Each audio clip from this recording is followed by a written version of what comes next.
اللہ تعالیٰ کی فرما برداری کے بعض دنیاوی فوائد: روزی میں اضافہ، طرح طرح کی برکتیں ہونا، تکلیف اور پریشانی کا دور ہونا، مرادیں پوری ہونے میں آسانی ہونا، چین سکون والی زندگی نصیب ہونا، بارش ہونا، ہر قسم کی بلا کا ٹل جانا، اللہ تعالیٰ کی مہربانی اور مدد کا شامل حال رہنا، اللہ تعالیٰ کی طرف سے فرشتوں کو حکم ہونا کہ اس کا دل مضبوط رکھو، سچی عزت و آبرو ملنا، مرتبے کا بلند ہونا، لوگوں کے دلوں میں اس کی محبت پیدا ہو جانا، قرآن کا اس کے حق میں شفا ہونا،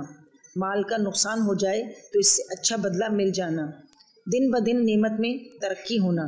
مال میں برکت ہونا، دل میں راحت اور تسلی رہنا، آئندہ نسلوں کو اس کا نفع پہنچنا، زندگی میں غیبی بشارتیں نصیب ہونا، مرتے وقت فرشتوں کا خوشخبری سنانا، مبارکباد دینا، عمر میں برکت ہونا، افلاس اور فاقے سے بچے رہنا، اللہ تعالیٰ کے غضب سے بچ جانا۔